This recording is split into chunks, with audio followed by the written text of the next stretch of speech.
Welcome to another live stream. It is Thursday evening, is it? Yes, it is. 25th of July.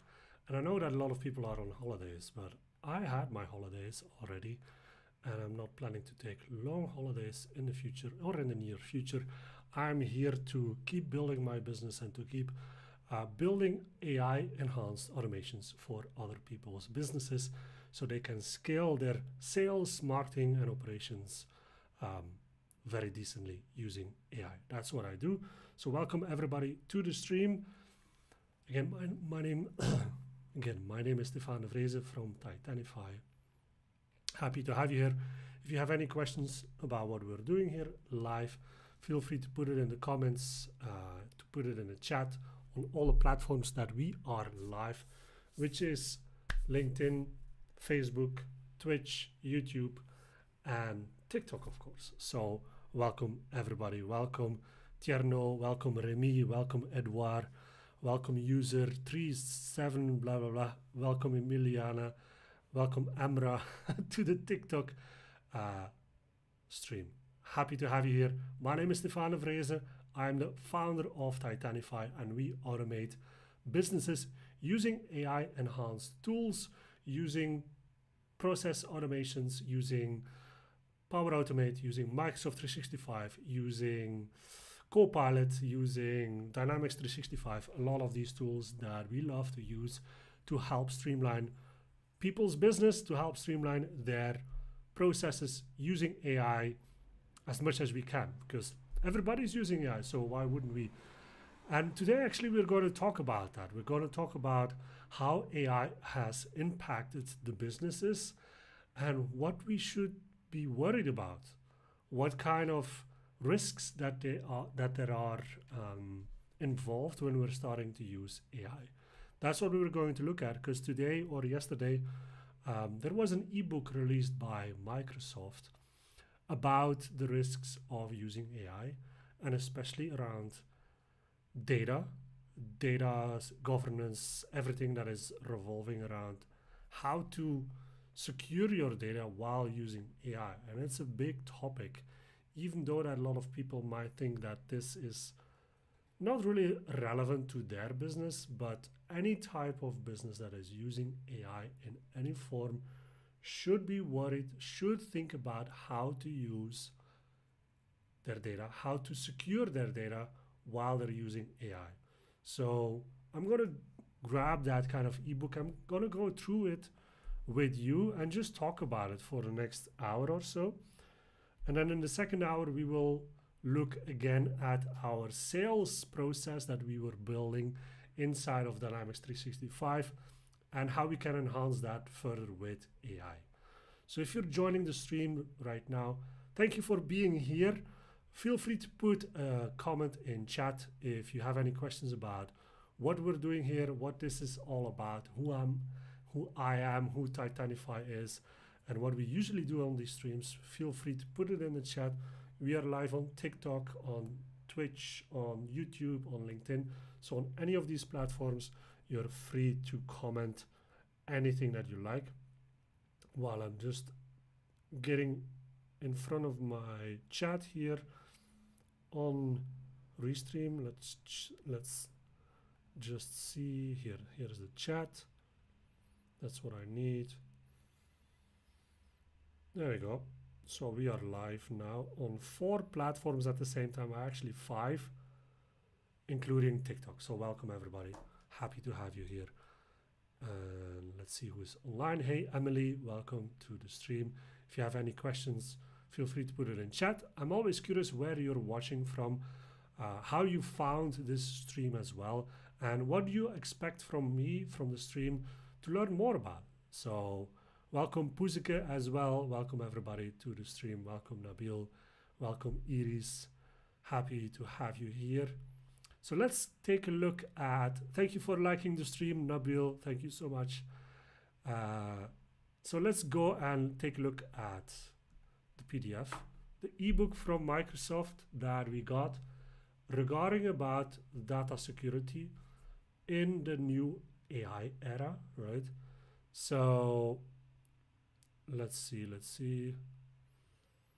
So feel free to share this stream as well with your friends, invite more friends so we can talk with everybody about AI in your business, how it can enhance your business, but also how you should be really taking care of your data as well, making sure that it is secure, making sure that your data is protected as good as we can. So we're going to bring up that PDF just in a minute now, so I'm happy to share it with everybody here. Hi Camille, hi Shanae, hi Odlet, welcome to the stream on TikTok. And anybody else that is watching on all the other platforms, welcome, welcome. So let's take a look here. I'll share my screen already so you can follow along with me. There we go. You can also see the chat here, right? So if you want to say something, now is the time. Now you're on screen as well. Let's go here. Wait, where is my... Oh, here we go, Teams. So that's what I need. I was putting it in here. Welcome everybody, welcome Harpy, welcome Lillian, welcome Irene, Camille, welcome to the stream. Lillian, Irene, tell us where you're from, tell us where you're watching from. Always curious to see where people are watching and how they found this stream as well. Because this is what I love to do, this kind of streams, and really talk about all of these kind of things. I'm actually need to, I want to open it in the browser so I can have a better view. Let's see if I can just open. I have to put my chat away for a minute. Open an app. No, not Microsoft OneDrive. Just open it in the browser, that's fine. Open in browser. Okay. So on TikTok, let's see if we can bring it up in a way that it's good to see on TikTok as well.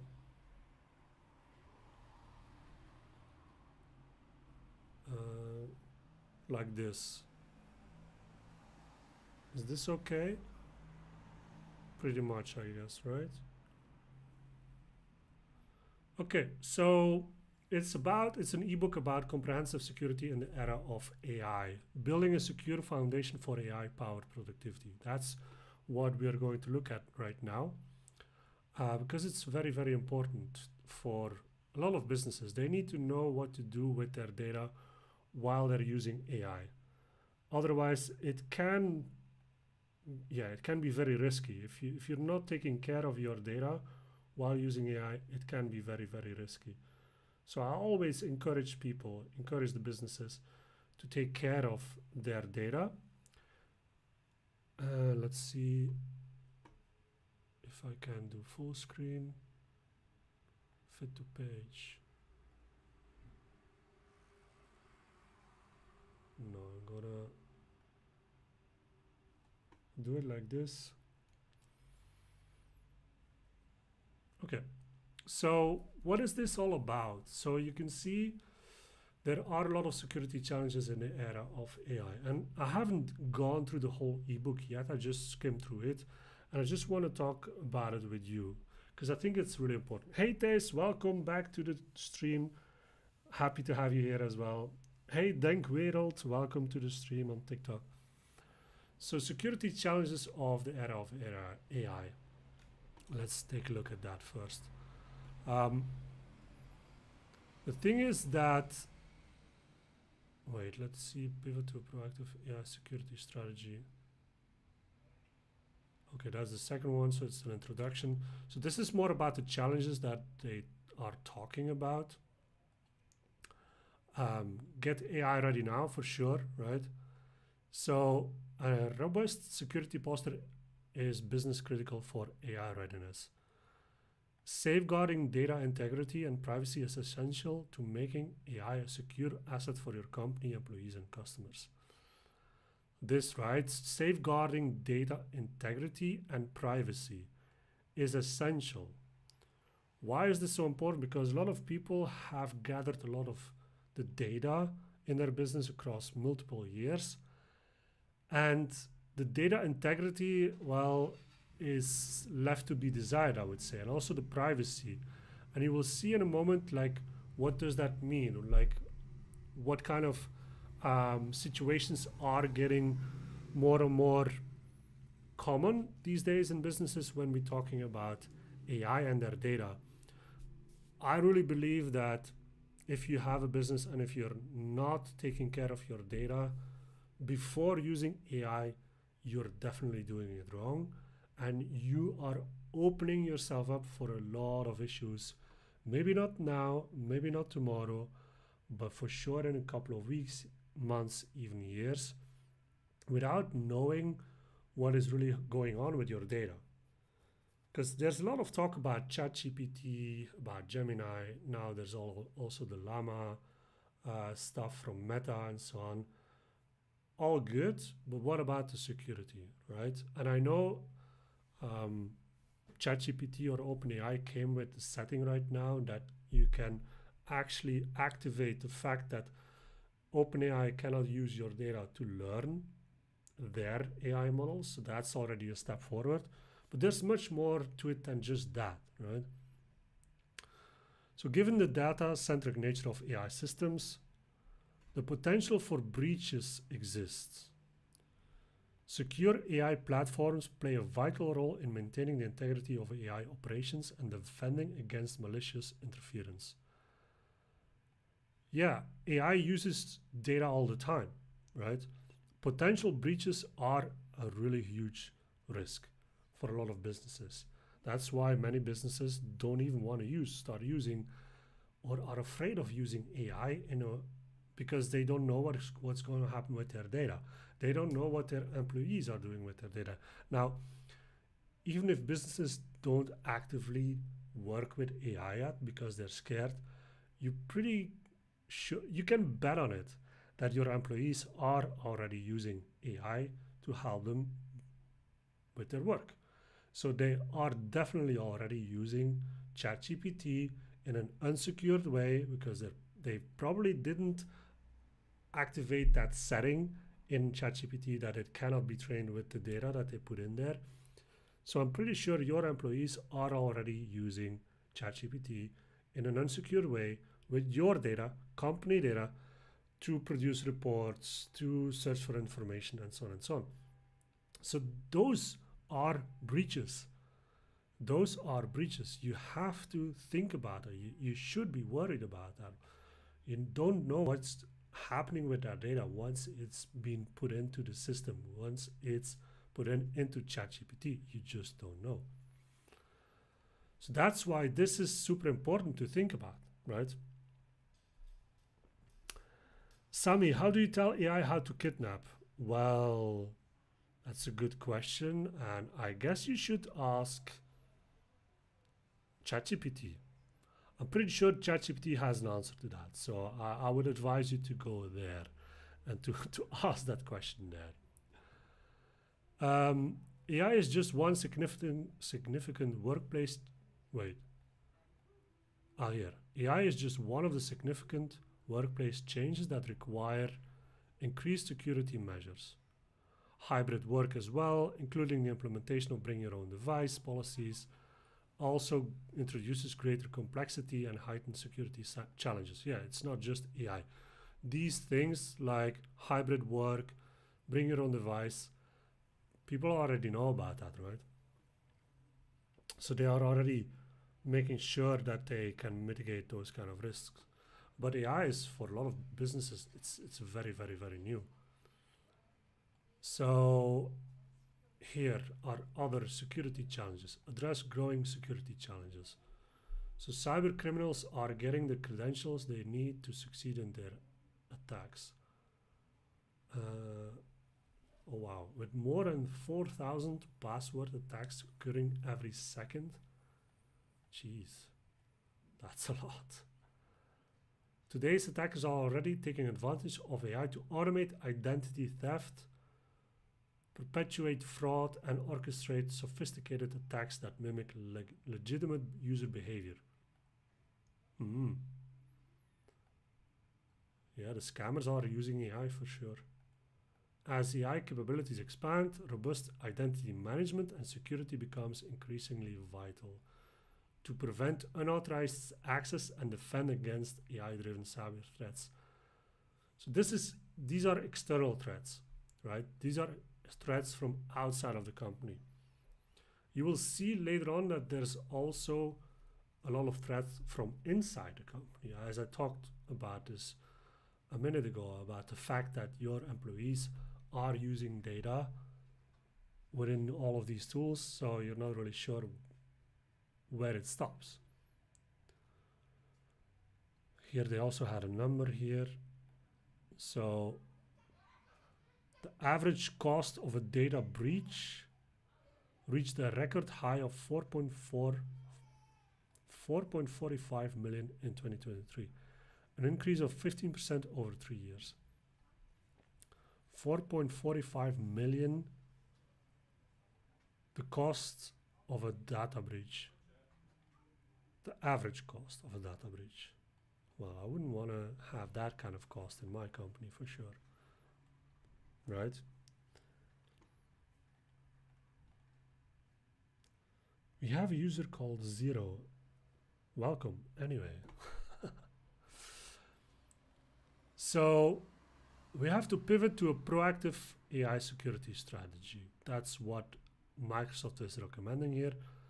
And I know what you're going to say. I mean, this is, of course, marketing material from Microsoft to eventually get you onto their platform, because it's the secure platform that protects you from all of these kind of potential breaches.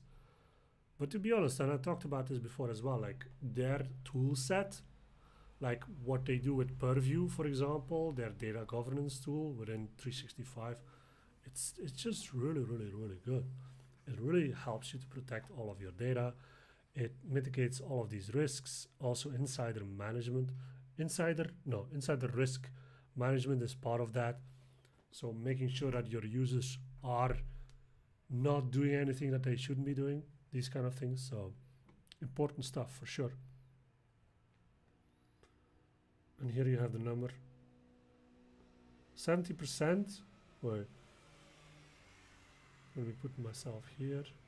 Actually, I should better put myself here. 70% of workers said that they would delegate as much work as possible to AI to lessen their workloads.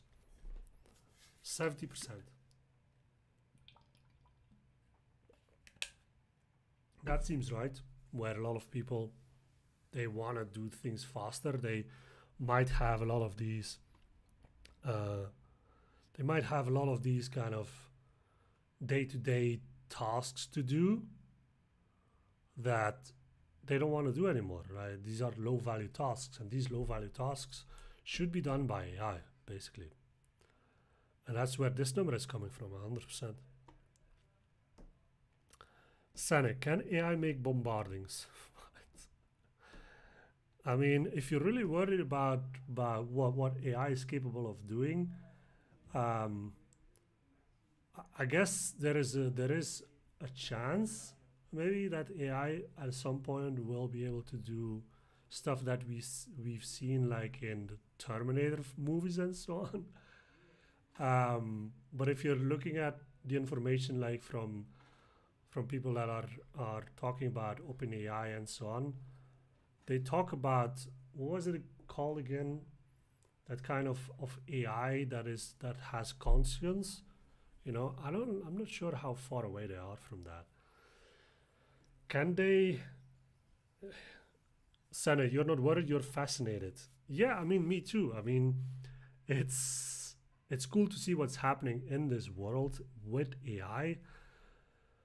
But another thing that I heard the other day in a podcast was about what is AI actually. And if we're talking about AI, we have to be careful that we're using the right kind of context, because like what we do, we automate business processes.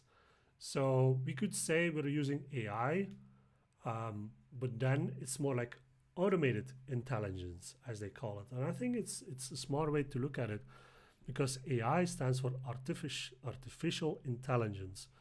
Now, some of the things that we are doing in terms of business processes and automating that stuff, it's not so much artificial.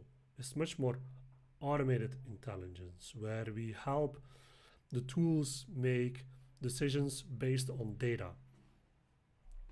And there are other there is augmented intelligence as well, um, like if you have these kind of goggles where augmented reality, for example, that's also some part of AI that is playing a role. So there's a lot of forms of AI, I would say as well, and I agree with that fact. So if you're talking about the specific generative, I don't know how you say it in English. That type of AI where you put in something and it generates that kind of response. That's the AI that we're talking about here. But I think we can widen that kind of viewpoint and also talk about automated intelligence, augmented intelligence, with all of this as well, right? Because if you're looking at the day-to-day tasks that people do within businesses, within their job, it's not always just artificial intelligence that will help them be more productive. It's also just automation by itself. RPA is also part of that, right? So again, we have to be careful when we're talking about AI to really put a context around what we're talking about, right? So what else do they say here? So a disjointed tech stack. So disjointed tech stack limits the power and promise of AI. This is actually a good one. I'm going to save this one because the other day I'm writing a book about this. Actually, I'm writing a book about what we do with Titanify, what we help businesses with, and it's all about how to make sure that your implementation of AI is successful. That's what I want the book to be about, and I want it to be about practical implementation of AI. How do you do it? How do you prepare for this? This is part of it. The security, the data security is part of it. But there are other elements that I want to talk about when writing this book to help people understand whenever they start using AI, that they need to take a look at these kind of points, that they need to, that's fine. They need to think about all of these topics before implementing AI. It's security, but it's also this one, the disjointed tech stack. I like that one. And another one that I was talking about, that I will be talking about, is wait, I put it here. So the barriers to implement AI is a little bit the title that I'm using right now. But this is also one of the biggest barriers, is your processes stop you to implement AI. That's one of the biggest barriers in any business. When they try to implement AI, when they try to enhance their business with AI. One of the biggest ones is this one. Hey Connie, welcome to the show. Yeah, to the show. I say show now. Welcome to the stream on TikTok. So your processes stop you to implement AI. That's one. And actually, I want to make another article, and let's make just a sub page. Because wait, so we have, these are like the barriers. Subpar processes, organizational resistance, and I think old policies. And one of them is this one: technology environment built for a previous era. This is also a big one, as a important barrier for implementing AI in your business. And this connects to this one. A disjointed tech stack limits the power and promise of AI. I like it. So I'm going to put that in here. That's actually an alternative title for barrier. And this is just my workspace for creating my book. And what I'm doing is I'm just creating articles for each of these subjects. And while I'm creating these articles, those are actually the chapters that I'm creating in a short form before I really build it out, right? So this is an article that I'm going to write. A disjointed tech stack limits a disjointed, and I would say outdated, tech stack limits the power and promise of AI. And I love that Microsoft talks about this. Wait, where is my chat here? There we go. So we have a viewer on one of the other platforms, YouTube, Twitch, LinkedIn, and let me see, it's on Twitch. So I see that somebody is watching on Twitch. So thank you for watching on Twitch. Please let us know where you're watching from in the chat. Happy to talk to you. Happy to know where the audience is watching from. And if you have any questions about what I'm showing here, feel free to put that in chat as well. Okay.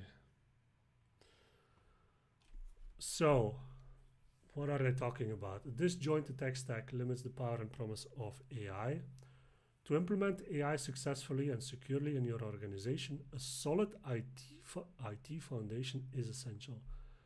As IT and security teams pivot to support AI, questions consistently emerge around these three themes. I'm going to use this. Sorry, Microsoft, but I'm really going to use this. Oh yeah, this is about the zero trust. Yeah, okay. So how is your organization doing? Wait, how is your organization doing? Can you see this?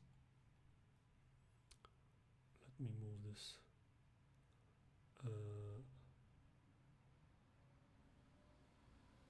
Nope. You can't see it on TikTok, huh?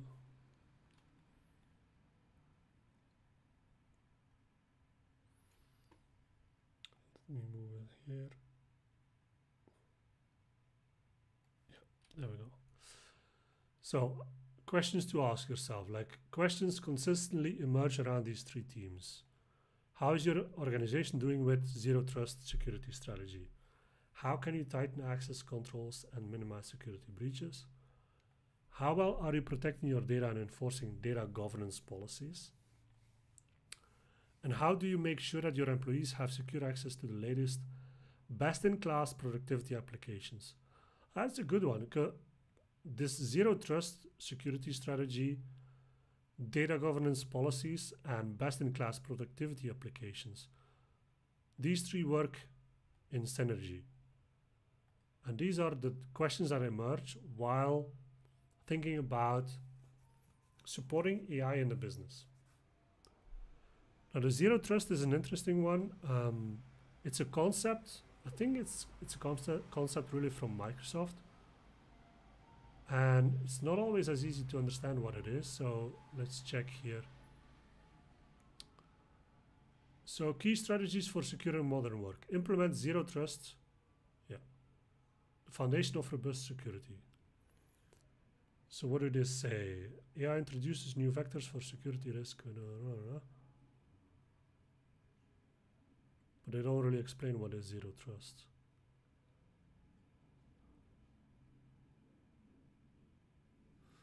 I'm gonna ask Copilot. What is the definition? What is the practical definition of a zero trust security strategy? Oh.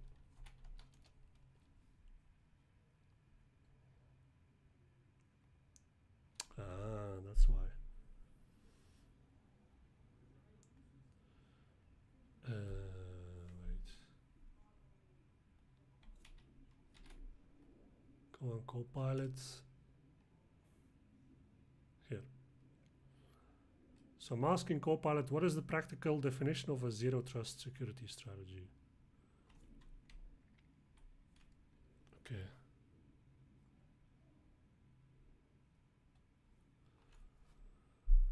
So zero trust security strategy is a cybersecurity approach that operates in the principle of never trust, always verify.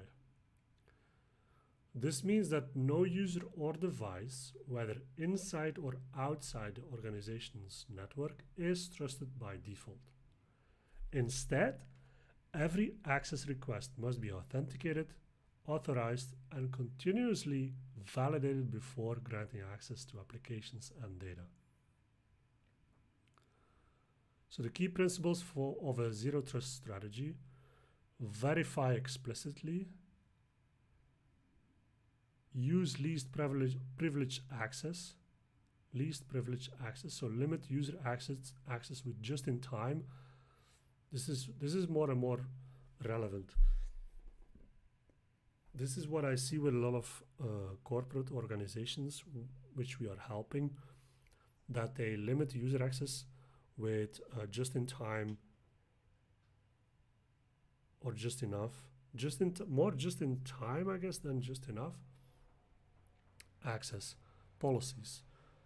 So which means that if we need, let's say, if we need SharePoint administrator rights on a specific 365 environment, then how is it? It's called PIM. Is it privileged identity management in Entra? Meaning it's just like just in time. If I need access as a SharePoint administrator, I can ask that specific type of access for a limited time, maximum 8 hours, I think, at a time. So if the 8 hours are done, I need to request again. This seems like a lot of work, but this can be automated, and it helps you install, or it helps you get that kind of zero trust strategy using the least privilege access. So good. Assume breach. Always assume that a breach has occurred or could occur. Minimize the impact by segmenting access and using end-to-end encryption. That last part is a little bit too technical for me. I get the idea of segmenting access. That I think that means that you only give access to a specific piece of the data within your organization, the data that I need, right? Hey, ADZ, welcome to the stream. And yeah, thank you for being here. Thank you for the comments.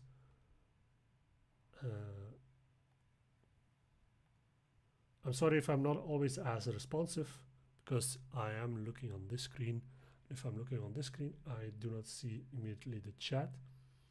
So there is a little bit of a delay here. Hi Milan, welcome to the stream on TikTok. We have 2 viewers now, one on YouTube and one on Twitch. So if you're watching on YouTube, LinkedIn, Twitch, Facebook, say hello in chat. Tell us where you're watching from and what brought you to the stream. And I'll make sure to show you things or to talk about things that really are of interest to you and your business. Look, and here, this is funny that this comes up as well from CrowdStrike. What is zero trust security? I'm pretty sure everybody knows the story by now about CrowdStrike. We were actually, my boyfriend and I were actually on a trip to Barcelona. We arrived before the CrowdStrike shit happens, and luckily it was already solved before we left again. But that's a crazy story by itself. If you don't know what happened with CrowdStrike, I do, I suggest that you go look for the news. You can't miss it for sure. So that's zero trust security strategy. So verify explicitly, use least privilege access, and assume breach. Okay. So going back to the key strategies for securing modern work. So it's not just about AI, it's also hybrid work, and it's also about remote work mainly, and it's also about bring your own devices. Because if I work for companies, if I do a project for a company, and they don't allow me access through my computer directly using my browser. That's super annoying. And I get it from a security standpoint, right? But it's, can I say it's outdated to work like that? Because there are so many tools in the full Microsoft environment within Entra, um, identity management, like privileged identity management, just in time access, and so on, that you can activate to make sure that even if I'm using my own computer, what I'm doing on your environment is still super secure. So, one company, we have to log in to a VPN portal to log into one of their machines. And then from that machine, we can use a browser. I know that has been a practice for years for many companies to work like that. I don't know, it seems so outdated, so cumbersome, so slow that it's not productive at all. Secure, I guess, but if it takes you twice as long to do something because of this kind of security strategy, I would really think about changing that strategy and employing other tactics that are common already in the new environments on Microsoft. So the key strategies for securing modern work: implement zero trust. All right, so that's one thing. So that's just a strategy, okay? Then the second strategy is protect data with streamlined endpoint and app management. What do they mean with that? To defend against cyber threats on multiple platforms, effective endpoint management is crucial. Endpoint management technology enhances data loss protection controls, applies robust data governance, and enforces policies for data retention and access rights. So what this means, from what I know, so endpoints means your computer, your phone, right? These are kind of endpoints. App management is the apps that you use on these devices. This might also mean like apps that you use in the browser, because they can protect that as well. You can actually set up policies within Purview that block the use of ChatGPT, that block the fact that you can copy and paste data in ChatGPT. That exists. I'm not sure yet now if it's Purview or Entra or any of those, but you can do that. So that's what this is about, right? Protect data with streamlined endpoint and app management. So really looking at what do people need to do their job and block all the rest from a data perspective, I would say. I'm not a big fan of blocking specific sites or anything like that on endpoints, because people will find a way anyway to go to these sites anyway. So it's more other things. I think it's not just about blocking the sites where you go to. Okay, the apps that you can use and so on, that's something else. But you need the information anyway if you're going to the internet. Maybe not for everything, but again, if you bring your own device, there is not much stopping anybody to go to these places of information. And then you have to think more about, I think you need to think more about how to protect breaches, or how to prevent breaches, and how to protect the data, right? Instead of blocking everything, I think. Hey Ferre, welcome to the stream. Then fuel productivity with the right solution. The transition to AI-driven productivity is currently underway. reshaping how people work across industries, business leaders face blah, blah, blah, blah, blah. So to meet the requirements of both business leaders and employees, the optimal solution is essential. The solution should boost productivity, foster innovation, and enhance collaboration, and help employees take advantage of the full potential of AI, all in a secure environment. 100% agree. You have to fuel the productivity and the innovation within your company in a secure way, right? So if you can allow people to do their job and to be innovative, being productive with everything that they need, but still in a secured way, that's the best solution. There should not be that many restrictions, barriers for people just to do small things or to do anything, because they will find a way around it anyway. 3 key requirements for security and compliance controls. I'm going to skip this one because there is, wait, I saw another one. So we have get AI ready with Microsoft 365. Let's talk about that. Get AI ready with Microsoft 365. That's a good one as well.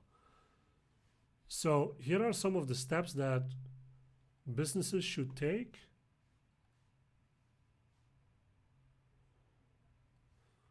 before deploying AI. So they talk about, of course, their license. You have to have an E3 license before you do it, because it contains the essential foundation for security and so on. So setting up a zero trust foundation, what you do, this is done with E3. And this is what we talked about. Streamline endpoint management.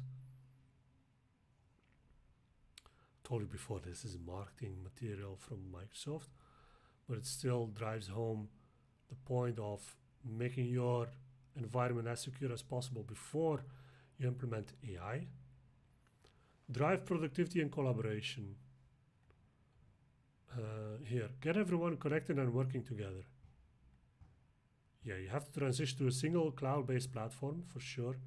Consolidating communication, collaboration, and information access all in one place, for sure. Empower your employees with best-in-class communication tools. Yeah, I agree.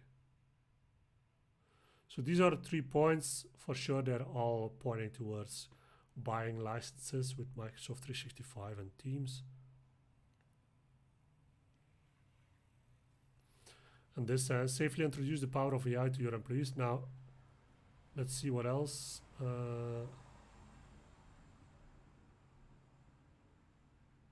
Okay, this will be better. I mean, everybody knows that you should use Copilot within your company if you want to introduce AI for your employees and also enhance their productivity and collaboration. That's why we want Copilot. That's why businesses want Copilot. Now, this is needed before we even start with Copilot. So even before you start using AI in your business through 365, you have to secure your AI-powered productivity. And how do you do that?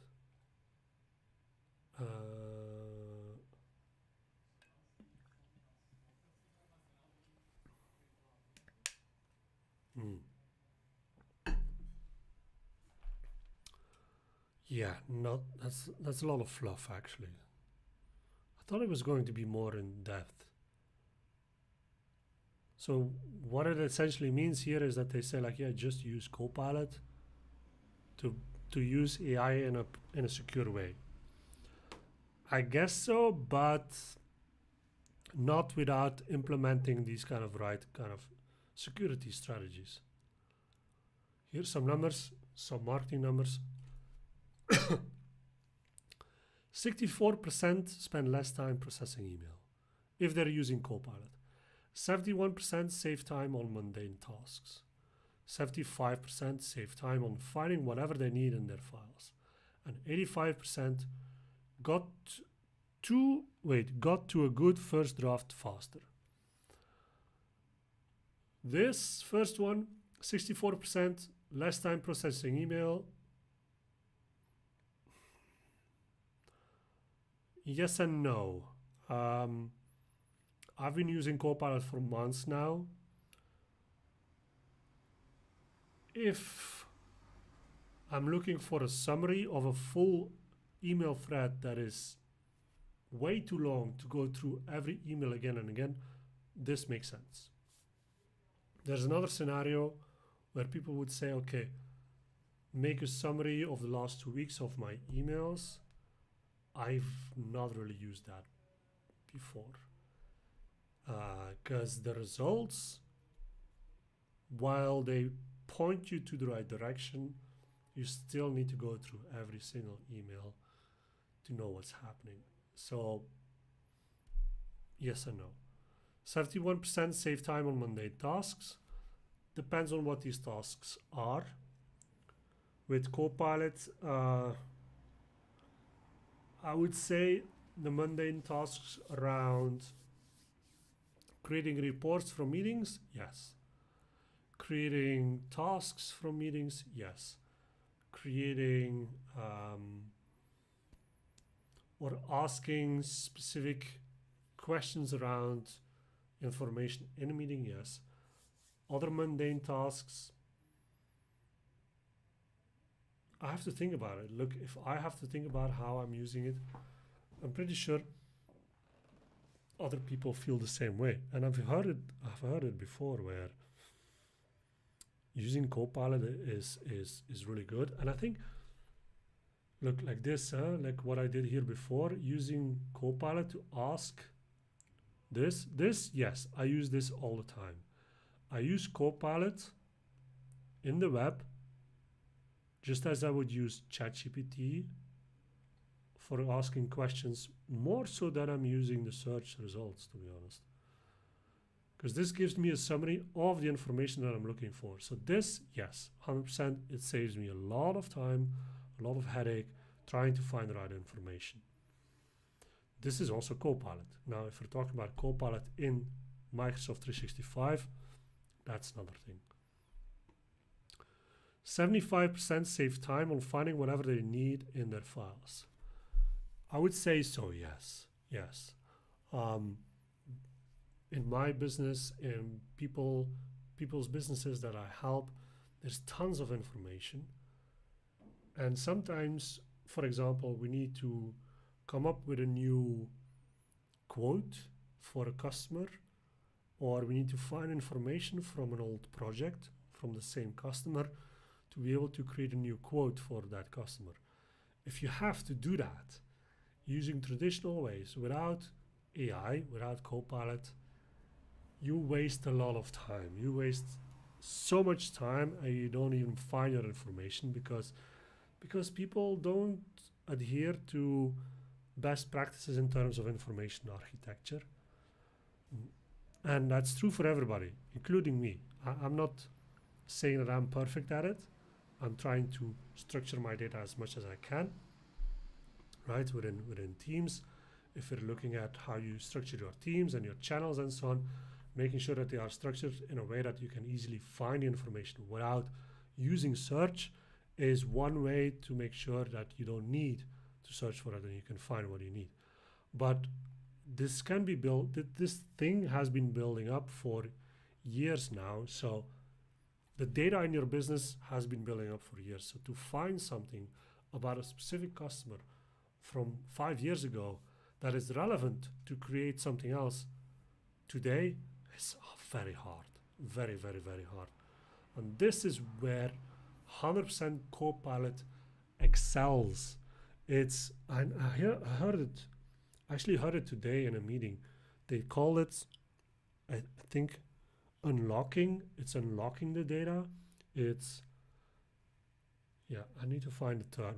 I can use Copilot actually for that if I recorded the meeting, by the way. But yeah, it's unlocking your data, unlocking the data of years and years and years that you finally are able to search through or you don't even search through it. You use Copilot to search through it and to give you at least a summary of what it has found. Also there, of course, if you haven't been implementing good data governance policies, it could be that the data that it brings up is not relevant or not the right one and so on. So it's a bit tricky here, but I have used Copilot in a way that it saved me hours to find a specific quote from a specific customer that was there 5 years ago that is relevant now to produce a new report, for example. I wouldn't have been able to do that in just a couple of minutes before I was using AI. So I think this is definitely a correct number. 75% save time on finding whatever they need in their files. And then this, I guess this is the same, right? 85% got to a good first draft faster. A first draft of emails, of documents, I guess if you needed to build a report, a quote, or whatever, you can definitely use this. I've used this before, for sure, in Copilot and Teams to come up with a new proposal for the next phase of a project. Yes, that 100% is 85% of a good first draft, of a good first final version. Yes, so I would say there Copilot helps as well tremendously. Now, of course, these numbers, and I can show you here, if you can see where they got it from. So these numbers are from a Microsoft study over 297 participants in the early access program. 297, it's not that much, of course, but okay. Still valid numbers, I would say. From my own perspective, I would say so, yes. The thing that they they talk about zero trust and so on and making sure your data is decent enough before you get started. I think what they are not really talking about it that much. Maybe this one. Core security controls for a secure user journey with Copilot. Large language model, this means Copilot commands, blah, blah, blah, blah, blah. Yeah, so maybe this one is definitely relevant here. So Copilot builds on and adheres to your existing privacy, security, and compliance commitments. Only accessing content that's already available to your employees. Your organization manages Copilot with the same tools and standards that you use today. So this means if you're using Purview, if you've set up your SharePoint, your OneDrive policies, your Exchange policies, and access controls, access rights, and so on, that it uses those. So it means also that if you're using Copilot, you will not, your use of Copilot, your Copilot will not find information that you cannot access. 100%. That is why it's so important for you to take a look at your data governance and making sure that you secure your data before you install AI. That's why this is needed. So this is also a very important point here. Now, what I definitely got from this kind of ebook is this one. A disjointed, outdated tech stack limits power and promise of AI. I'm going to go back to that point because I'm not... almost forgot again what they were talking about. Wait, where was this? Was it here? Here. So disjointed tech stack limits the power of and promise of AI. To implement AI successfully and securely in your organization, a solid IT foundation is essential. That's marketing terms, of course, for making sure that your tech stack can use AI in a decent way, so it's not outdated, it's not disjointed, meaning that you have 100 tools all over the place from different organizations. Nothing is interconnected, nothing is integrated, and you copy paste data from one point to another, and there's data here, there's data there. That's kind of disjointed tech stack, and it definitely limits the power and promise of AI. Because while all of these tools might use AI, you need to have, I mean, that's why ChatGPT is so popular, because you just go to one place to use AI. But if you have to use AI on this page, on this, if you have to use AI on this tool, and on this tool, and then on this tool, and you have to gather the results, and you have to combine the results in another AI tool to come up with the results, no, that's not good. That's why using AI in one place, while it connects to all of these other places that you're already using, all these other data sources, that's the ideal way of starting to use AI.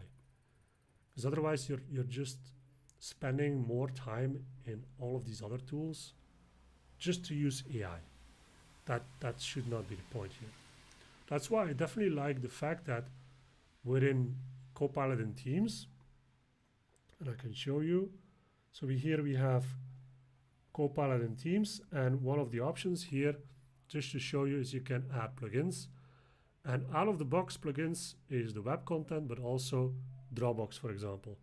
And you have more plugins that you can, these are like the data sources that I'm talking about that you can add to Copilot.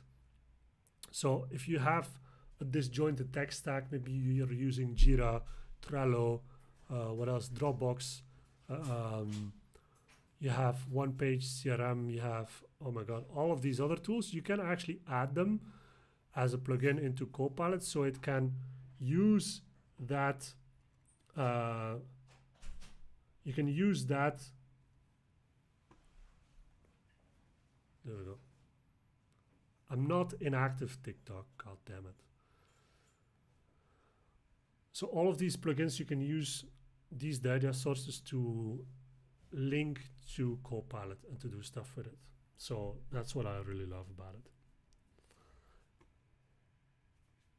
Anyway, so let's take a look at, so this is the ebook from Microsoft. You can download it probably from their site or whatever. So this is all about comprehensive security in the era of AI, because there's a lot of breaches, basically. Good stuff. So that's what I wanted to talk about in the first hour. In the second hour, I want to continue to build our sales sequence in Microsoft in Dynamics 365. So that's what's up next. So we're going to go to our Sales Hub and really look at our sales sequence there.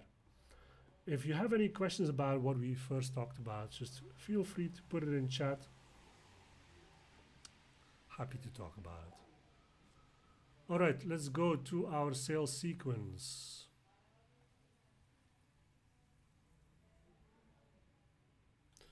So let's see if I can minimize this a little bit.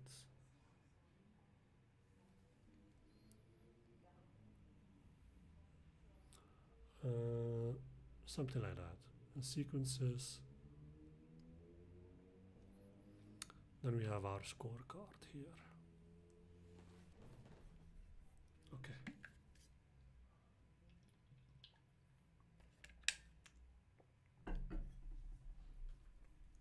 This is our sequence.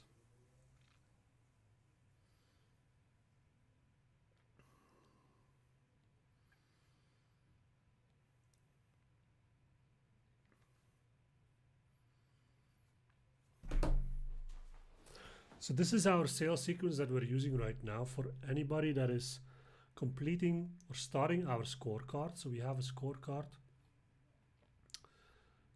Let's get into it. So we have Score App.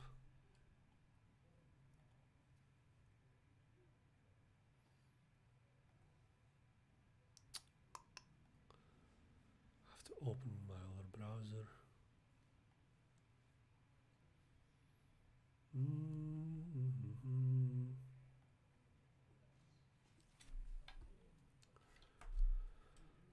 Oh boy, hold on people.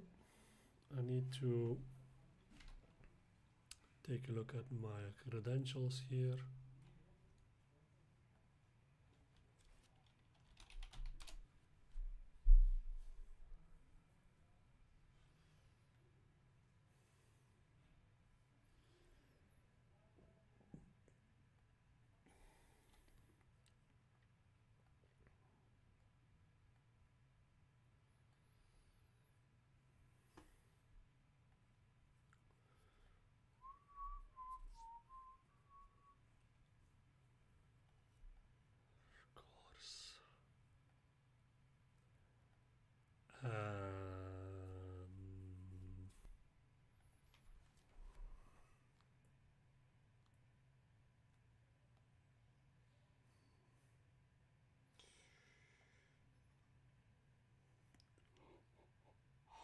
Ooh.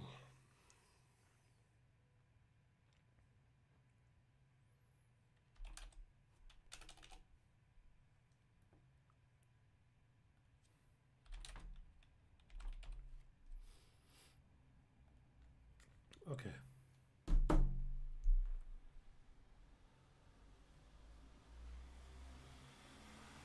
Need to get into ScoreApp because I need to make sure that it's connected well.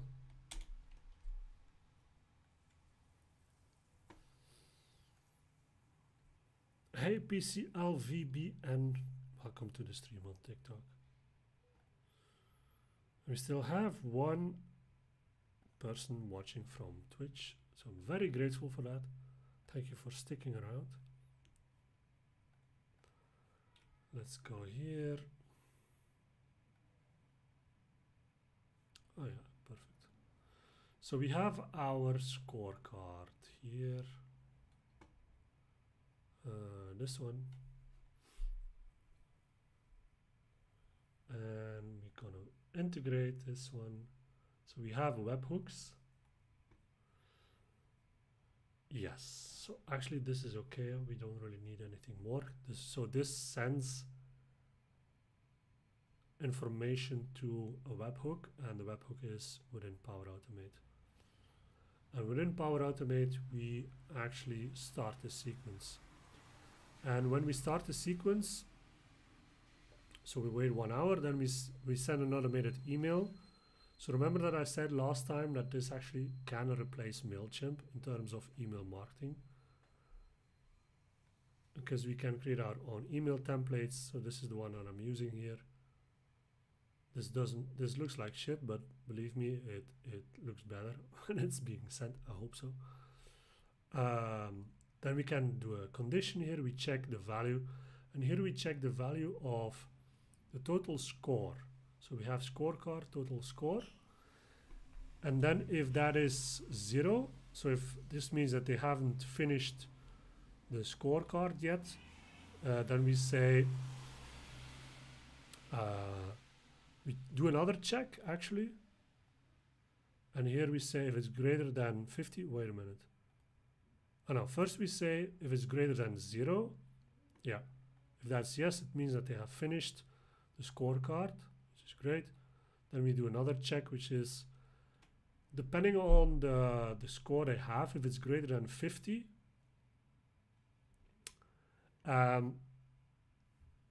you can see that here. If it's greater than 50 here, then we send them another email. I'm just playing around with this a little bit, sorry.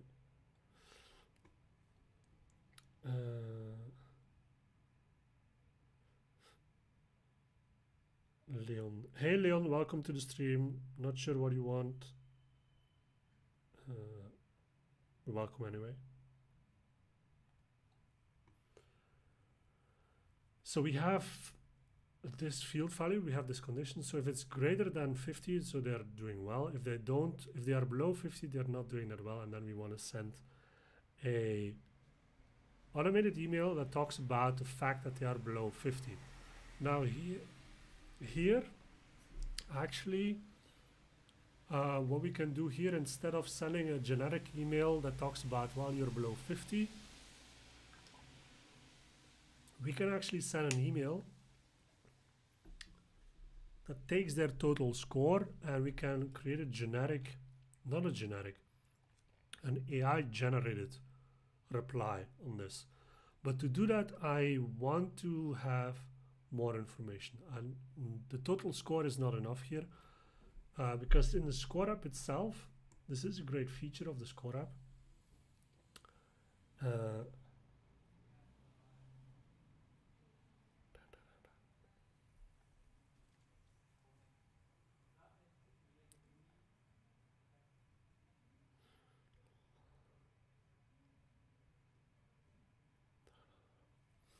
So great feature of ScoreUp is the fact that you have dynamic content in here. So we can go to result pages. then, so this information here, and especially this one from the several categories, is dynamic information. So then, wait, how do we do that? Oh yeah, here. Oh, it's on the right side now. They changed it, I think. So here on the right hand side, you can see the dynamic content is activated, and then you have low, medium, high content. And low, now good. So I guess low is below 25%. Wait, I have to be able to set that somewhere.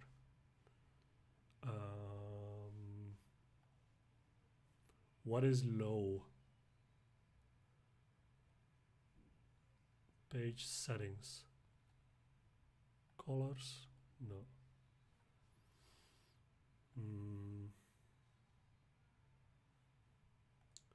Categories? No. Somewhere I need to be able to set that. Settings, score tiers. Here we go. Okay. So low means below 40. Medium is between 41 and 80, and high is above 80. So, okay. So for each category, we have these scores. So what I need as information, I need the scores per category, and from that, I need to generate a AI. I need to generate an AI response. And I'm thinking we can really make it customized.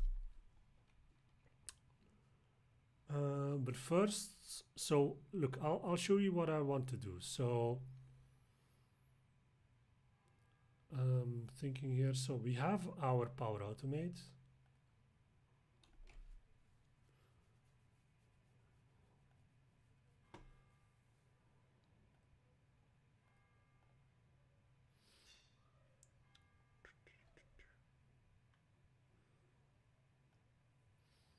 Hey, Josh. Welcome to the stream, Josh. Happy to have you here. How are you? So we have our flows. So I'm in the right environment. And we have our flows here. And I'm always seeing... I need to disable this one because... Turn off. So I'm not using this one anymore.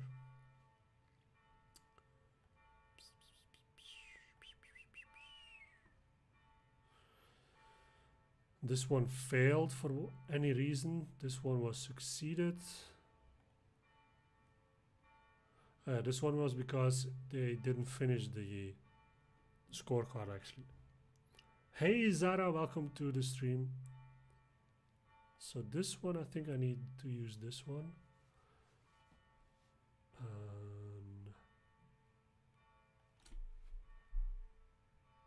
Wait, quiz.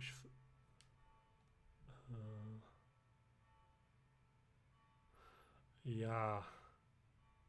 Of course. Wait. Oh, well, hold on. Somebody finished the quiz. And it's finished today?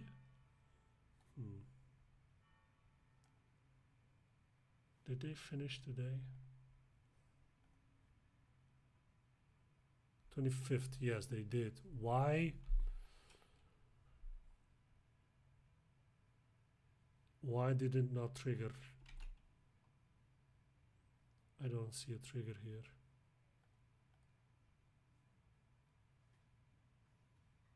It's this one now.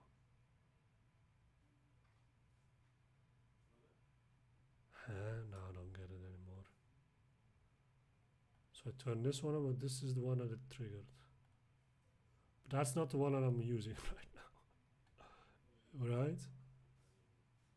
Wait.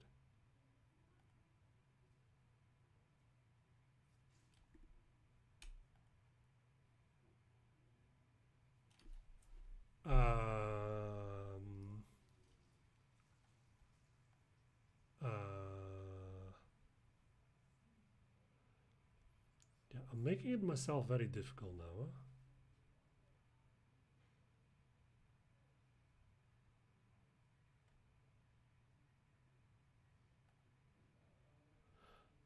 Oh, what?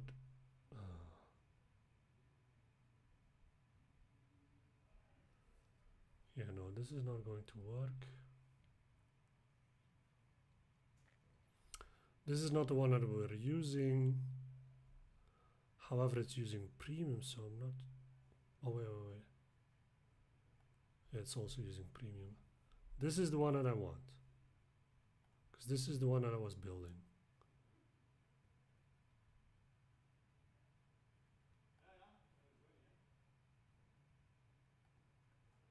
Yes. Okay.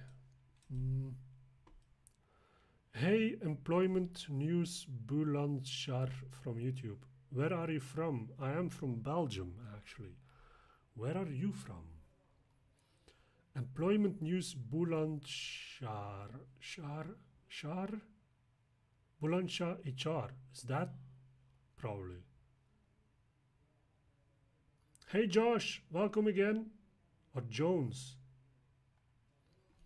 Where are you from? Employment News Boulanchar HR. What is your name? Because that is a very, I mean, that's probably your account name, but. So actually I need this URL here. So let's see, because, wait, but this was different. This is where if you're playing around with all of these kind of webhooks, connected. I need to edit this one here. That will be better. I do not have a secret key because anybody can use it. Okay. So now I don't have, okay, I will take the,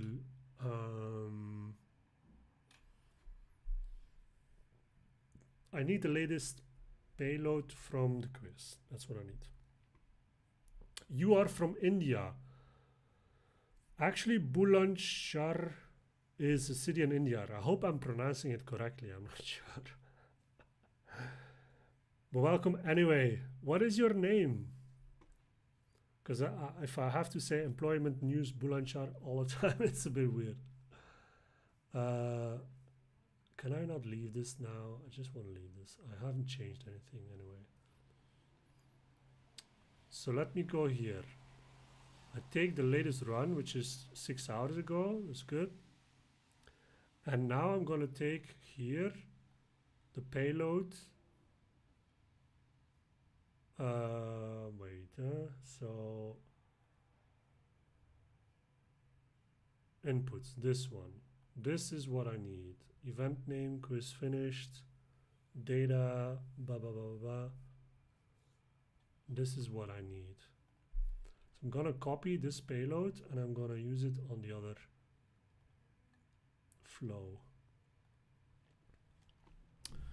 UV is your name. Well, welcome UV to the stream. I'm happy to have you here.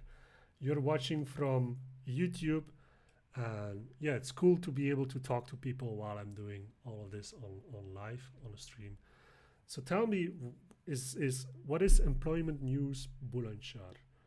Is that your business? Is that like a community? What is that about? And how did you get to this stream actually? Flows. So I'm gonna go to this one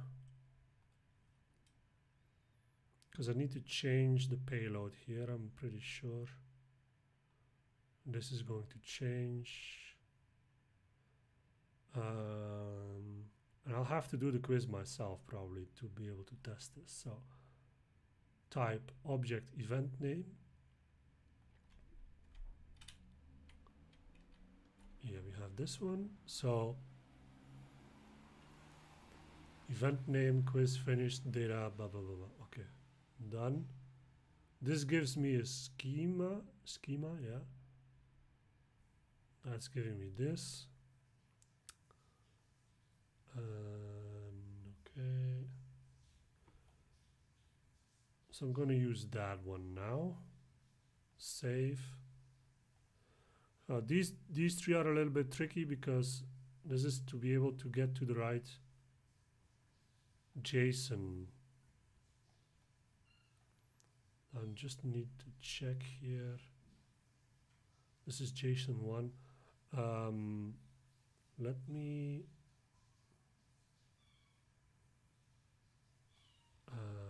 wait. Oh yeah, I'll do this. Let's do that. Save. UV, basically our company provides employment to people living in that area. Ah, gotcha. That's cool. That's cool. Bulandshahr. Wait, let me check. I've been to India at the beginning of this year. We went to Mumbai, to Goa, and to New Delhi. I haven't heard about Bulandshahr, so I'm curious where it is. Maps.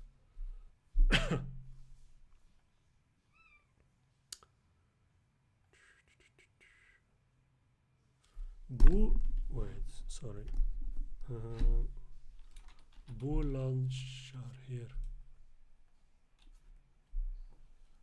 This is where you're from.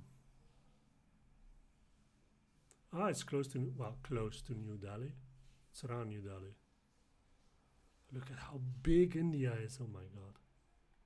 You're from here, and I am from this little itsy bitsy country, and I live in this city here in Ghent. That's where I'm from. So now you know. Is it your company, UV? Where was I? Scorecard follow-up for the...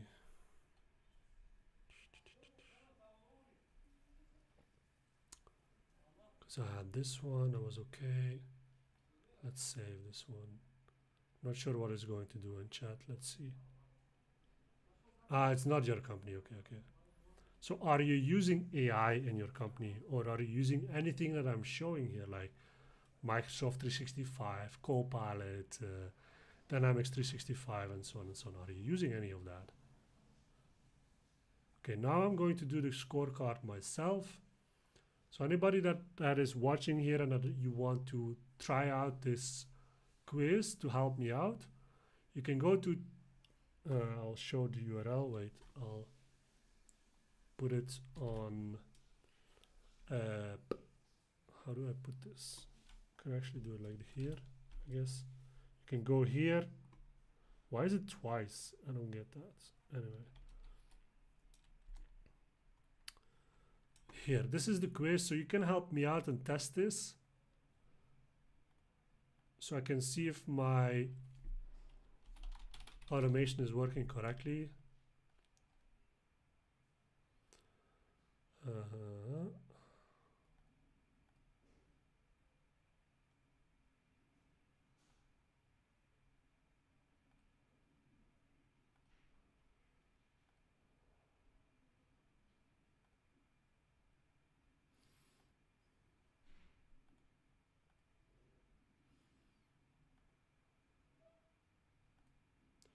So I'm just doing all of this.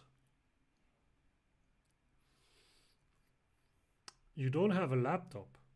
You can do it through your phone as well, to be honest. So, missing sales opportunities sometimes. Too much. Yes. So I will have a low score, 26, perfect. So I have this result, okay. And then I can book a call, perfect. Okay. So now I should have gotten this in here. I should have triggered this one 3 seconds ago and it failed. Okay. So now I have the payload, the exact payload in this one as well. This one already failed because why? Scheme validation failed. Invalid type, expected integer, but got a number. Okay. So is the denominator 10. They will all have to be numbers instead of integers. Yeah. Okay. Hey, Free Willy Willy, welcome to the stream on TikTok. So I need to update this JSON here. And I need to change it to a number instead of integers. And it's with the scores. It's got to do with the scores. String, integer, percent. This needs to be a number. And this needs to be a number. I think the rest is okay. Yeah. Okay, then we can run it again. Oh wait, I need to change this one too.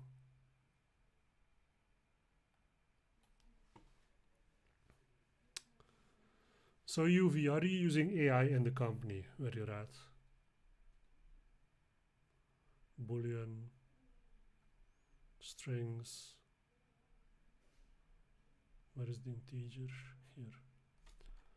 I need numbers, not integers. Percent, number. Okay. Save. All right, let's try again now. So I can use the same payload.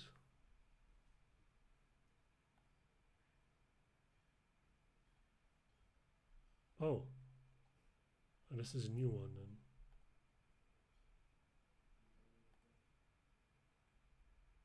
then. Oh, somebody helped me already. I guess this is you. You got 52%. Nice. Good. Thanks for testing it. This one failed. Not sure why this one failed now.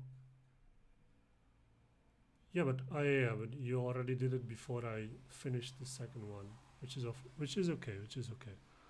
So what I can do here, I actually need. Wait, value.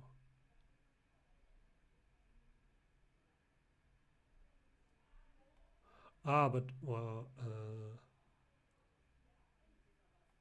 content. I think this one, the first one is fine. Let me check. I forgot why I did this. Can you guess my age? Your age, UV. I have no idea. I definitely cannot. I'll say, I don't know, 30. I don't know.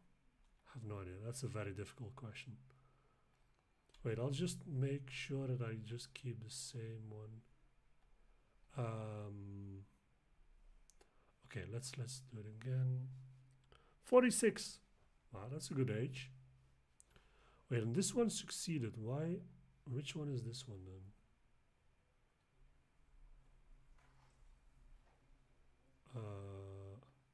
Who was this? Oh, this was you as well. Huh? Ah, yeah, but it did it twice. So it did it once. Invalid connection. Wait, so it should have gone through.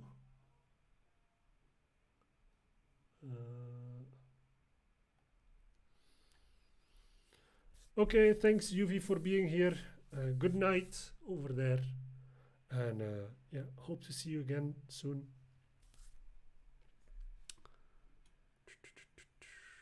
So we have the leads. Did it create one or not? Yes, it did. So it did create this one.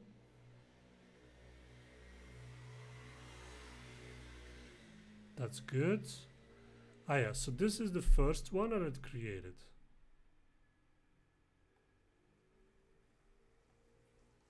This was, no, wait.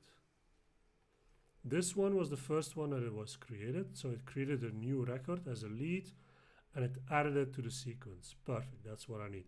Once they finish it, it should run this one again, but it should go on the left-hand side and update the row with the score. That was the second one that failed. So this one was the first one, this one was the second one. Same person, but finishing it. So let's resubmit this one.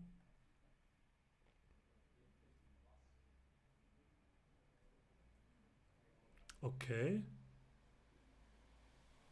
Good. So now we have a bad request. I can live with that. So it went to the right side here. So the filter is last name equals sing and subject equals new BPTB blah blah blah, and order by. Wait, I think this one is wrong or not. Order by created on descending top one. No. Wait. This is wrong. This is wrong. Wait. Edit. Thank you, UV. Thank you for wishing me good luck. Thank you already for testing out the quiz. Very helpful. This one is wrong. Top one is actually what I have in the row count, so I can leave that one out. I don't know if I can do order by here. No. Sort by, yeah, I can. Sort by, that's the one I need. I need this. Can you see this, chat? No, okay. This is the OData query that I'm using. So I need to remove this one and just that. Okay. I think that's the one. Yes. Perfect. And actually it's good that you helped me do that, because now I also tested my Zap, which goes to another CRM tool. So I have this one, created on, and then one. Created on, sort by. I hope this is descending. Let's check. Because it could be that several leads fill out the same quiz again. And then it's just an issue. Because then it creates more rows. Okay, we have this one, so we can now resubmit.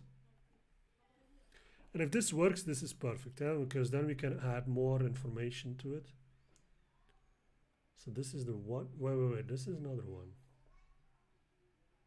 Oh no, this is the resubmit. Sorry, yeah. So we resubmit. Still not. Could not find property name last name on type CRM lead. I hate this, huh? Last name equals sing. It is the schema name, so I'm not sure what you want from me.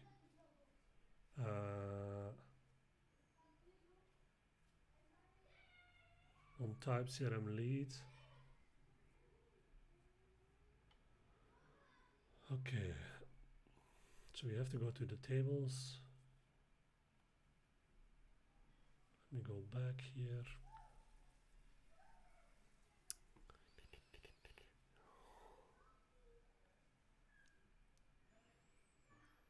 So let's check the tables. I'm not sure why it's being such a pain in the ass. Always with these OData queries I have this. And last time I used the wrong names. You have internal name, you have schema name. You have to use the schema name, unless I get it wrong again. Let's search. Can we search here for lead? Of course not. Oh, here we can, yes, lead. Okay, so you have this one, okay? We have the columns, and we need last name. Search here, last name. This one. So we have two options. We have schema name, last name, or logical name. It literally says that it cannot find last name as a property on type CRM lead. So the other option is last name without capitals. Let's try. I'll have to do that in the same, but this is stupid. I don't get it anymore. Okay, so last name equals, and then subject, I'll do the same here. Subject is the name of the column.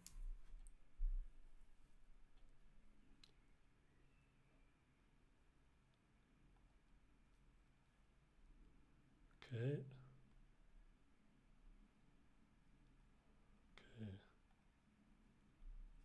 So let's check. Hey Nikki, welcome to the stream. Resubmit.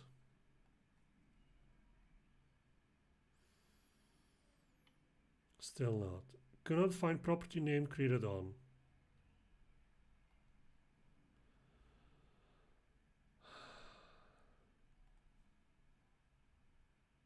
So you have to use the internal name, I guess, instead of the schema name. Go figure. Created on. If that is the internal name, created on.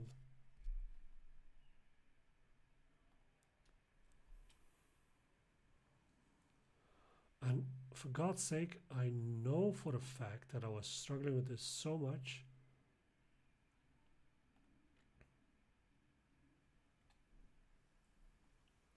Look, this works well. So we had a new scorecard received.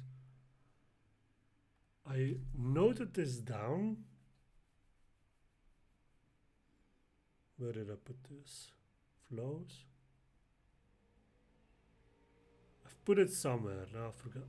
Yeah, here.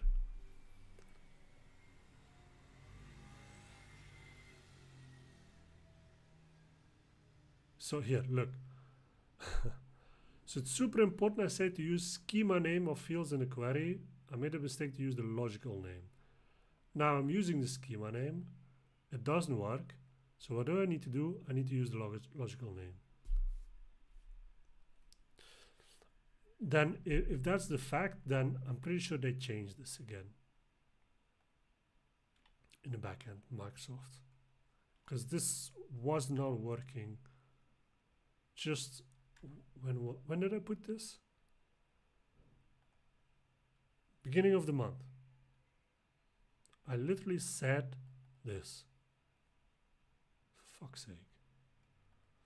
Okay, anyway, so let's see if this works now. Let's resubmit. And this is the great thing about Power Automate, that you can just resubmit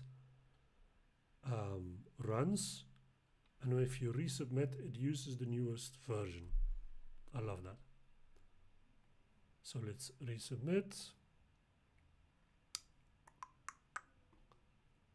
And now good.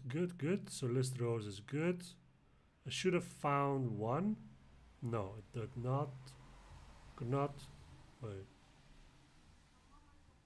Yes, 200. Okay, it found one row for each. So I was looking for last name Singh and subject equals new B2B sales.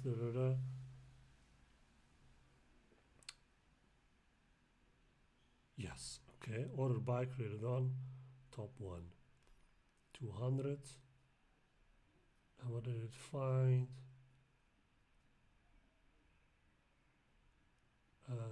Body, this one. value leads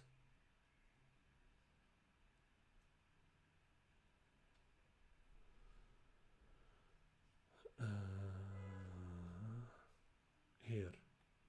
Yeah. So this is the result that I got. So why is it not, is it failing now? It's the update row that is failing, okay. So it's failing because here is entity name leads. Yeah, this is wrong. This has to be lead, I guess. And scorecard. So here you see I'm trying to fill out the score. And the error is file or directory not found.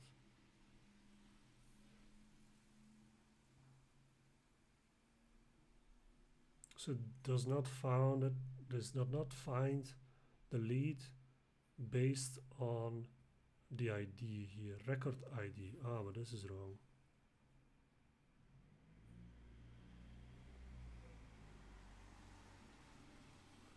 This is the ID that I need here. See this one. Okay.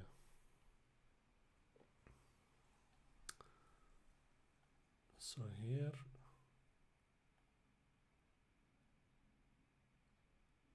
choose a table.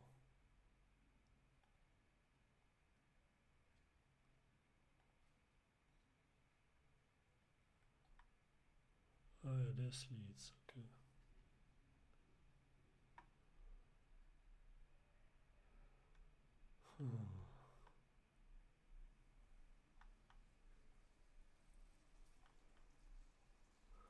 Come on, where is the L?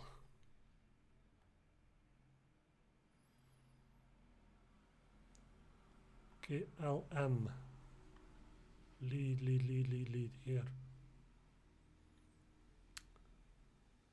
Row ID. Body percentage, yes.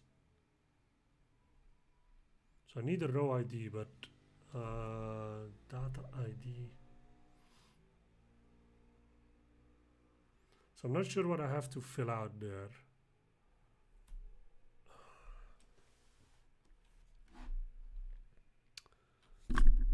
Let's ask Copilot. So I have to update a row.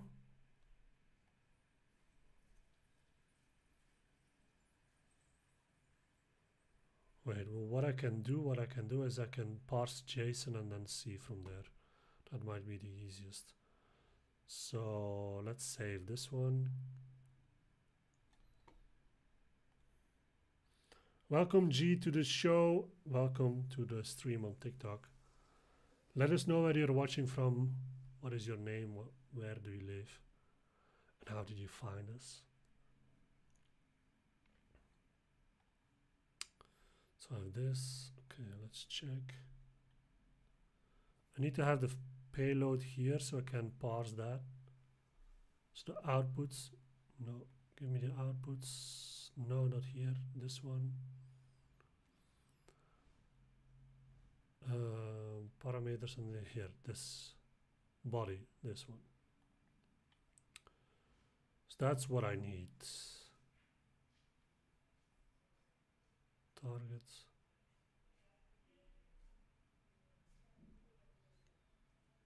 Hi Nikki, welcome to the show. Happy to have you here.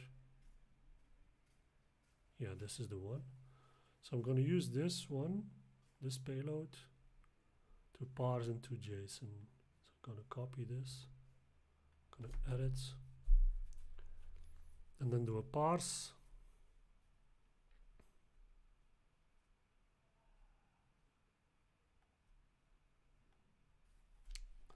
So let's do parse JSON.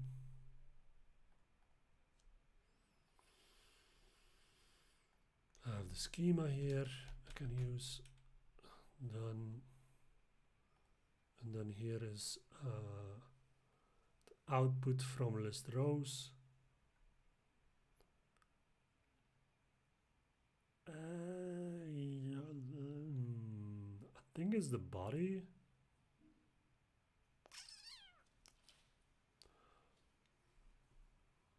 Yeah. Because, yeah, you had all of these things and then you had a value. Type is added. So I had the value items, this one. So you have here OData ID. That I think is what I need. I hope. Status code. Wait. Let's go to Notepad.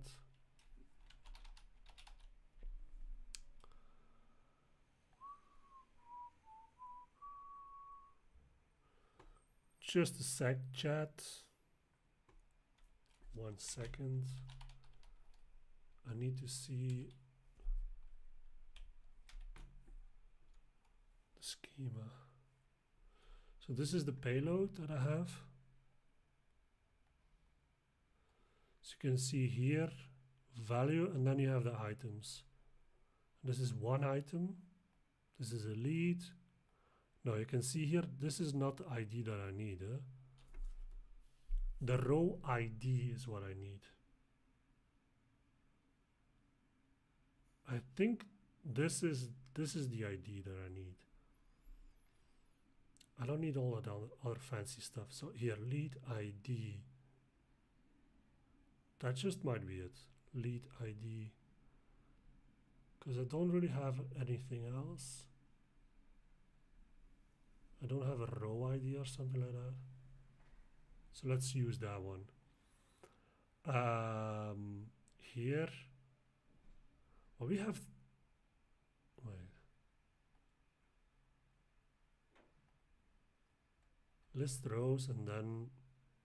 Yeah, we have it. We don't even need a parse JSON. We have just the lead ID. Give me. Here, look. OData ID. It asks for row ID. It needs a GUID, so I'm gonna put the lead ID. Let's do that. If I can find it, this, save. Okay, I'm just gonna throw out this one because I don't think I need this. No, I can keep it, that's fine. It's fine, it's fine, it's fine, it's fine.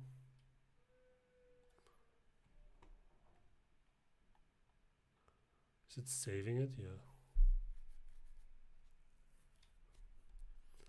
So this is the flow right here.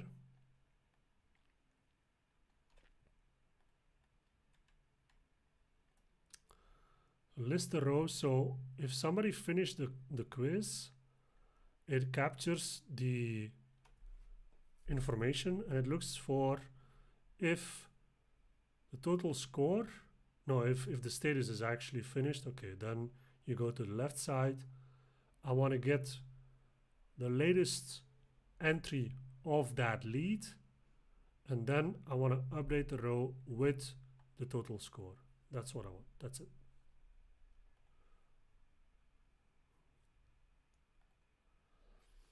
I mean, you can struggle with this a lot. So I guess it's just a matter of trial and error. And at one point, once you have it, the next time it takes you 5 minutes. So let's do it again. Let's hope it. Yes, it works. Boom. Perfect. Yes. So now we have for this lead here. So it is in the sequence. So you can see it is in the sequence, and this will be sent out in about an hour. And then the next step depends on attribute state evaluation. So based on the field of the total score. Here I can see the sequence. Great. Yes. Can you see this? This is amazing. This is what you get to see as a salesperson. So once a lead enters your sales sequence that we were building before, you can open the sales sequence here and you can see on which step they are. So you can see here, then the next step is the field value. Now you can't really see what's in here, so you need to, I think you need to provide a better description here for your salespeople. If that is yes, da da da. So he had 52%, so it will actually go to the left-hand side. So we'll have to, this is the medium. It's fine, it's fine. Let's see, let's go to the sequence then. Where did I have that one? No, it's not this one. But this is great, this is awesome, I love it. Do we have, so we have the email. I guess somewhere here we can also add the information from the scorecard.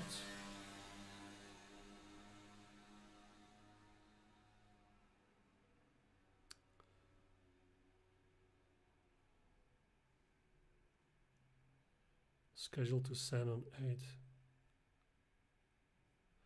I don't like that this is stuff is in here. CRM 01 da da da da. This is with an automated email, by the way. I don't know why they do that.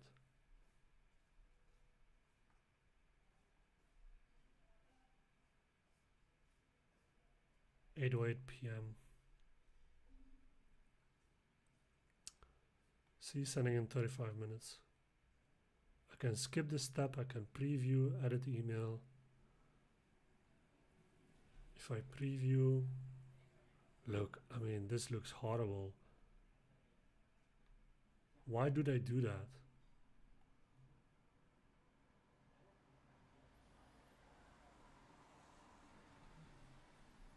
No, that's really horrible. I mean, if there's anything looking like a sales email, that is adding stuff like that in your email. Huh? Can I edit this? Here, remove this shit. My God.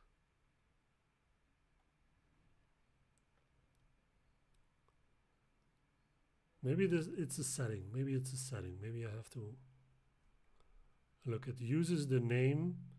I don't like this. This needs to be better. You can see you can still do it, so that's good, huh? And you can do it with the email with already the information filled out. So I like that one. I like it. I like that you can do that, actually. So that's good. Okay, going back to the sequence now, because I want to make sure. Yeah. I'm going to the sequences now. So it's this one.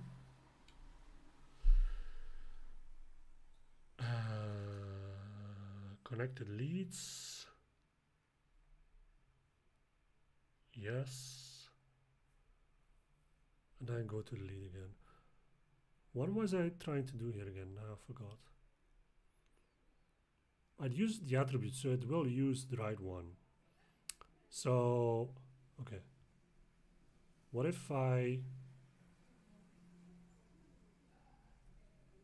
edit this one now? Ah, yeah, I wanted to change the description as well. I don't know if I can do that.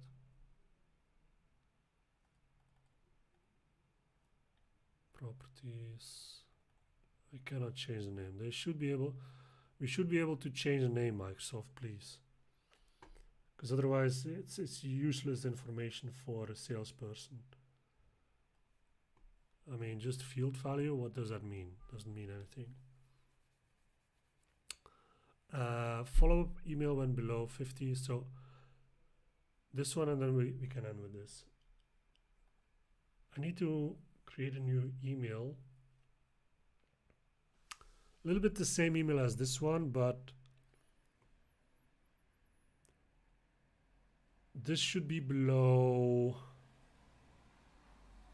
Actually, I should change this one. Let's change this one because we have the, remember we have the low score, we have the medium score, we have the high score. The low score was below, what was it again? Over here somewhere. Settings. Low score is below 40. So let's change this. If it's greater than 40, wait, edit sequence.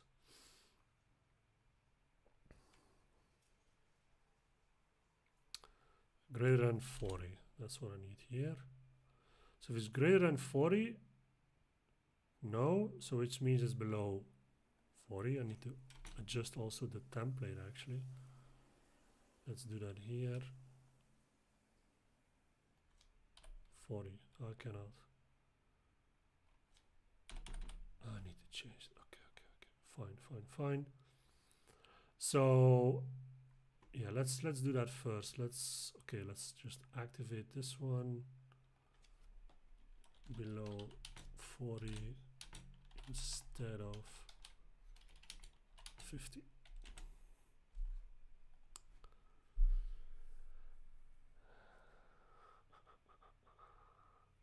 Version 5.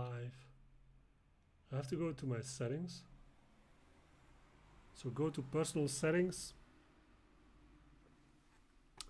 Then you have to go to email templates, and from here you can adjust the template. So I'm gonna adjust quickly. Where is it? Score.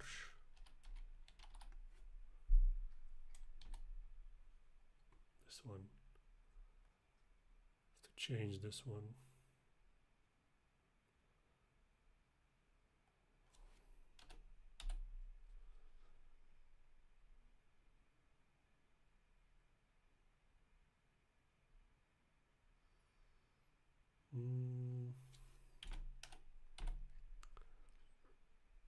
Okay. Yeah, we'll just make a copy of this one.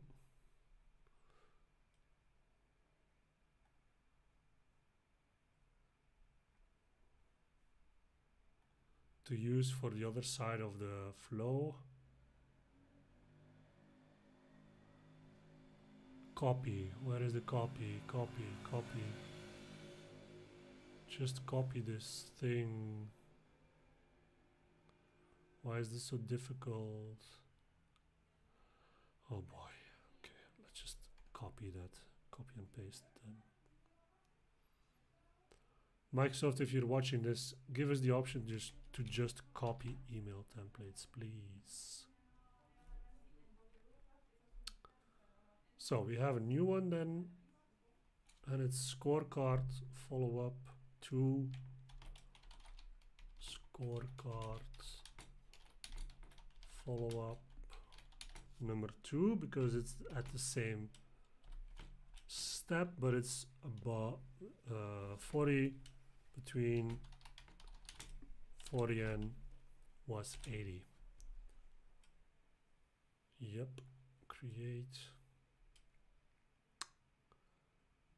Okay, send when score is below 50. No, this is send when score is between 40 and 80. Subject, whatever.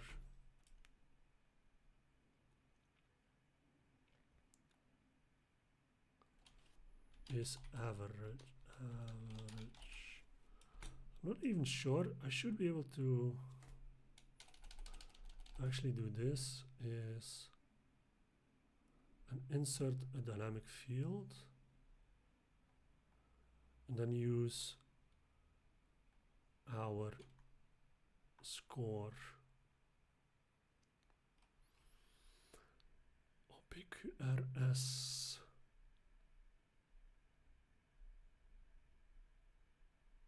If I can, of course. I'm not sure if I can. Doesn't look like it.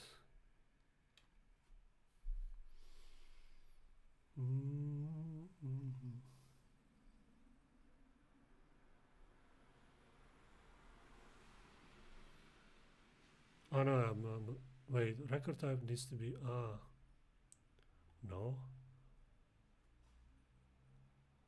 Where is lead? Oh, I forgot. No, this is the wrong one.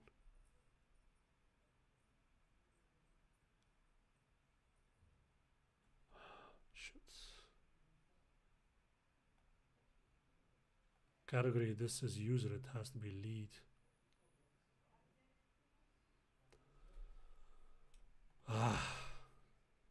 Discard. New. This one needs to be lead. Damn it. Scorecard follow up. Number 2. Between 40 and 80. Yep. Okay. Doing it again. Send when score is average. Okay, we can do this. Then here we can say lead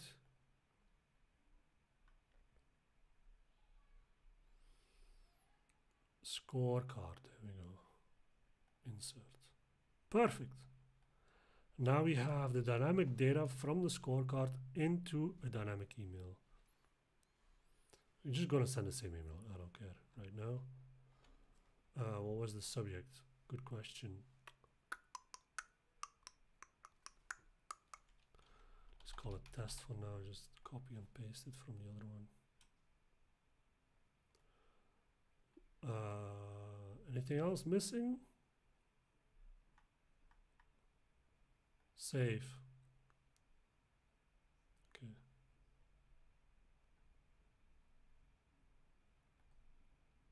So we'll just copy this one here.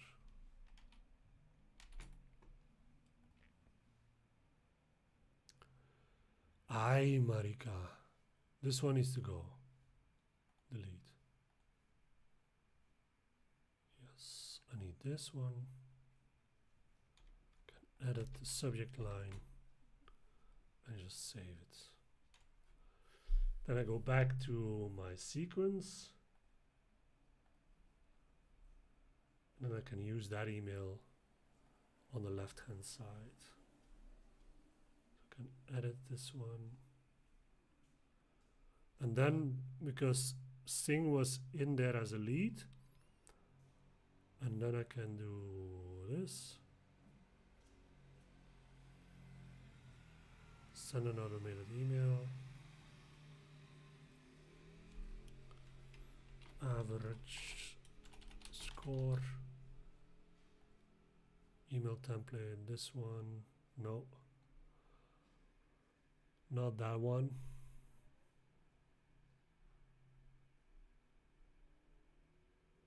This one.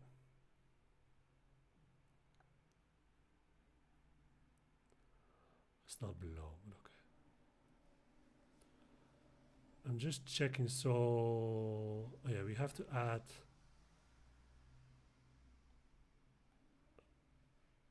if it's finished, thank you for taking the quiz. That's what they get. Actually, it should change this one because it should not wait for an hour. Huh? They should be immediately. And then it waits an hour to check if they finished it or not. So I'll do a wait here. 1 hour.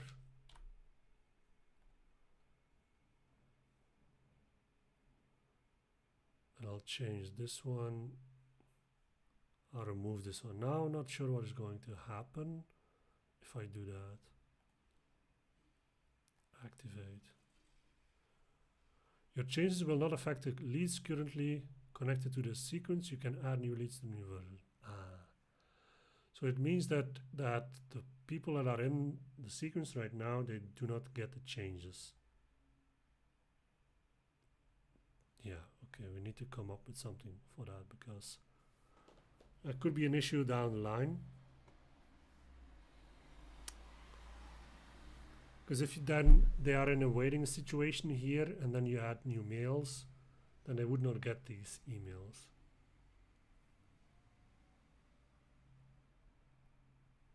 Okay, but this is gradually, like this is agile as well, right? I mean, this is why we do what we do. We do it agile. Even if people get in this sequence and they do not get the updates, it's fine, and we can follow up with them later. But I like it already. Like you have these kind of conditions, then we can also do at some point, and this is what I wanted to do today, but no time anymore. AI generated email responses, we can do that as well. And A/B testing, I want to do that as well eventually. Good stuff. Okay. We can disconnect, we can reconnect it. Yeah. It's unfortunate that they do not allow us to get the new or get the old leads into the new versions of the sequence. So anyway, that's it for today. I'm leaving it to that. 2 hours are over of our stream. I want to thank everybody for being here, and probably will be kicked off anyway by Twitch. So thank you for being here, everybody, for watching, and yeah, we'll see each other next time, next week. If you have any questions in the meantime about what we do, how we can help you, please reach out to us in the comments. I'm always happy to respond to any inquiry, to any question. You can also go to our quiz, as you have seen. Go to our link on our website. It's there. You can find it to go and test everything out that we have done here. Thank you again. Have a nice evening and talk to you soon. Bye.